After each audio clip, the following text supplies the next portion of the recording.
Bom dia, hoje quarta-feira, 24 de fevereiro. Estamos dando início a mais uma reunião matinal.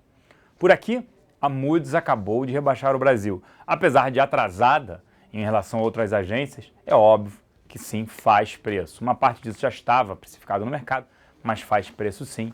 Aí você tem dólar, juros e até mesmo bolsa com aversão maior a risco. Além disso, manteve a perspectiva negativa. Daqui a pouco o Gustavo comenta mais sobre isso.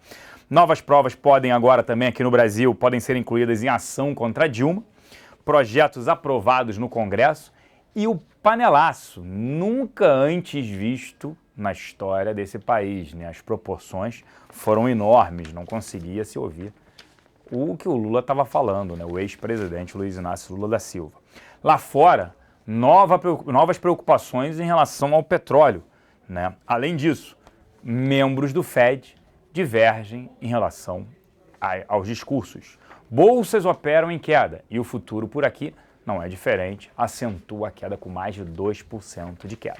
Para falar sobre tudo isso, um detalhe muito maior, convido aqui o Gustavo Cruz. Bom dia, Gustavo. Fala, Celso, já começando com tudo com esse rebaixamento da Moody's, já vou comentar sobre ele, mas só passar pela parte externa que também está gerando uma aversão ao risco para os principais mercados do mundo, já impactaria para baixo o mercado brasileiro, principalmente preocupação em torno do petróleo. 3 pontos estão puxando o petróleo para baixo por hoje. Um foram os dados de estoques de petróleo divulgados dos Estados Unidos ontem, que foram melhores do que o esperado, então eles aumentaram, enquanto o mercado já estava esperando uma estabilidade, pelo menos, isso está pressionando os preços para baixo. E os outros 2 motivos foram falas de membros, de personalidades importantes, principalmente ligados ao OPEP. Então, uma autoridade saudita, ela rejeitou qualquer possibilidade de corte do nível de produção, mesmo tendo produzido praticamente nas suas máximas históricas, falou que não tem chance e que o máximo que eles podem fazer é estabilizar no nível de janeiro.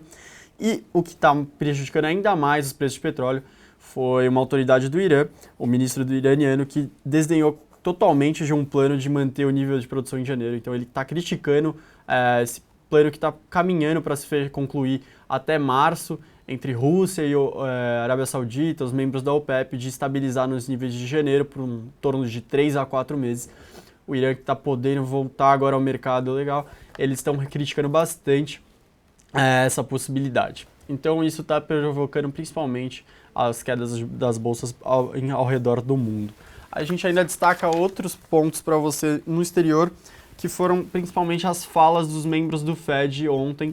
O Stanley Fischer, o vice-presidente do Fed, um dos membros mais influentes, ele comentou que a queda de petróleo indica a inflação para baixo por um período mais prolongado do que esperado. Ele divulgou em novembro do ano passado um estudo bem detalhado sobre como a inflação estava impactando para baixo e ainda impactaria num médio e longo prazo para baixo ainda mais a inflação de longo prazo do país. Os preços de petróleo para baixo impactariam para baixo a inflação do país.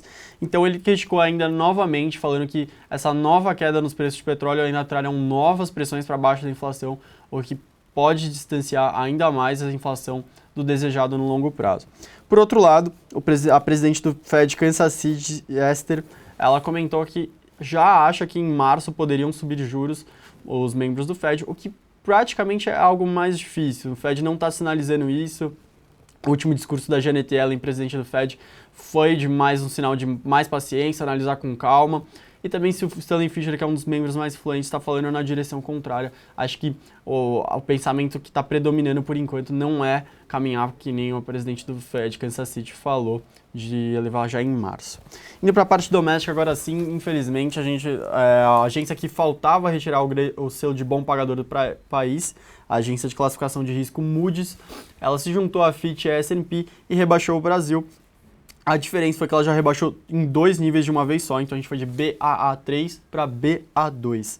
Então a gente não é mais grau de investimento para nenhum dos 3 países, não tem mais o selo de bom pagador para nenhum das 3 agências, não tem mais o selo de bom pagador.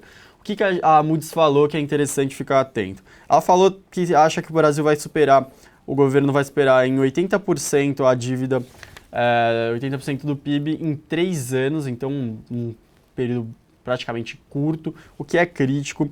Ela citou que a dinâmica política desafiadora complica ainda mais os esforços de consolidação fiscal e isso já provoca uma possível reação, né? A gente pode entender que se ela está criticando mais uma vez, se juntando às outras agências, criticando a situação política que está atrapalhando a situação fiscal do país, então é importante ficar um pouco atento como que os políticos vão reagir a esse novo rebaixamento, se eles vão fazer uma oratória mais para o sentido de se unir para tentar resolver as questões fiscais. A gente tem visto nos últimos dias o PSDB e a oposição falando que concordaria em apoiar algumas medidas para ajudar no longo prazo, algumas medidas de contenção de reformas estruturais, como a reforma da Previdência. Então, fica mais atento porque ao que tudo indica, isso talvez seja mais comum de se ouvir nos corredores de Brasília nos próximos dias. Ainda a gente teve outros 2 destaques domésticos. Um foi o Gilmar Mendes, que ele é o vice-presidente do TSE, mas ele assume como presidente do TSE em maio. E ele citou que existe uma discussão muito grande se essas novas acusações contra a presidente Dilma na Lava Jato elas poderiam ser incluídas no processo na ação que pede a cassação da Dilma. E o Gilmar Mendes falou que sim, que ele acha que não tem como, se tem uma seriedade inexcedível, não tem como não incluir essas novas provas no processo da Dilma e do Michel Temer. Então, importante sinalização do que pode ocorrer para frente. A gente, hoje no XP Connect, a gente pode explicar um pouco mais com calma isso, mas é interessante porque ele já foi um pouco bem incisivo de que sim, poderiam incluir novas provas na ação. E por último, antes de devolver para o Celso, há 2 movimentos na Câmara. A Câmara dos Deputados aprovou o projeto que reduz em 10% os salários da Dilma, do Michel Temer e dos ministros, e outro ponto foi o Senado, que ele aprovou a MP 692, que eleva as alíquotas de tributação sobre ganho de capital de pessoa física na venda de imóveis e imóveis como barcos e aeronaves. Logo mais a gente se vê no XP Connection, a gente vai mostrar para vocês a nossa pesquisa bimestral sobre o desempenho da Bolsa junto com os principais investidores. E a gente também vou comentar com vocês um pouquinho mais o que essa movimentação do Gilmar Mendes pode trazer, o que os desdobramentos da política do Delcídio, da prisão do João Santana também podem trazer para a economia do país. Agora sim é com você, Celso, até logo mais, pessoal. Obrigado, Gustavo. O poder de destruição desse governo é enorme, está se mostrando aí de todas as agências. Lembrando que quando o Brasil recebeu o selo, o grau de investimento, falava-se, esse governo falou que as agências eram sérias, que todo um trabalho tinha sido feito. Agora eles falam que as agências não entendem nada do Brasil. É um contrassenso mesmo, lamentável, infelizmente. Mas vamos lá, o fluxo aqui na casa ontem. Os locais terminaram o dia net vendedores em 24 milhões de reais. Destaques na compra para Petro 4, BVMF e Itaú. Destaques na venda para Vale 3, Tractebel e Petro 3. Nas 2 pontas, Vale 5, Bradesco, Banco do Brasil, Ambev e GBR. Os estrangeiros terminaram o net vendidos em 35 milhões de reais. Destaques na compra só para BVMF, que anunciou uma nova oferta pela CETIP.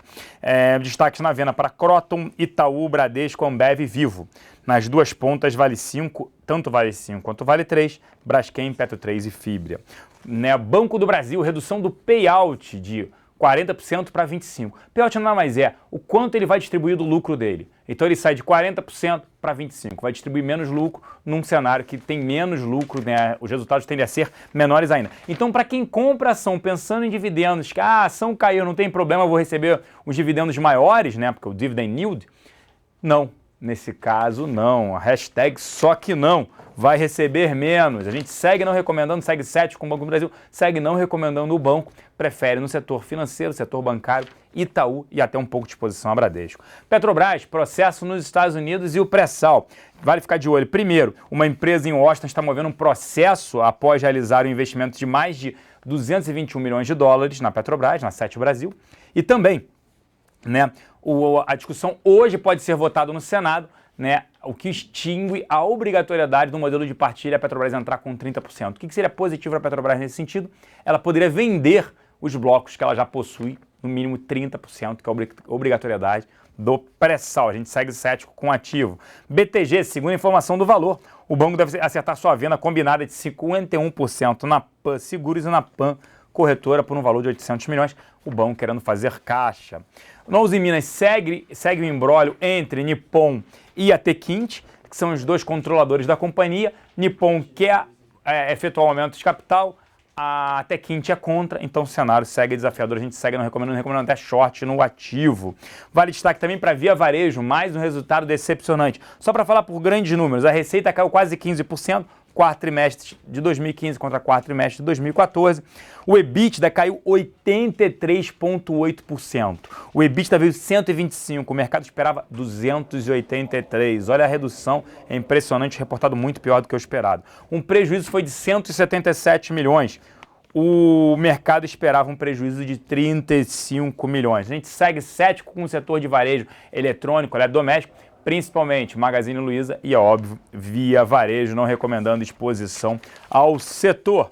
E vale destaque para a nossa mesa de aluguel BTC ontem, Lely Blanc, Marisa, Natura, Vale 3, Cetip, BR Malls, CCR, Duratex e Itaú. Eu vou ficando por aqui, mas lembrando que a partir das 11h30 a gente tem o XP Connection para falar, como já citou o Gustavo, a nossa pesquisa bimestral junto a investidores, quanto é que eles acham que a Bolsa vai atingir nos próximos 2 meses. Eles estão positivos, né, com isso, posição neutra, ou negativos. E quais os setores que eles estão mais otimistas, os setores mais pessimistas e o dólar, para onde eles acham que vão nos próximos 2 meses. Eu fico por aqui, uma excelente quarta-feira a todos e até às 11h30. Um abraço, até lá.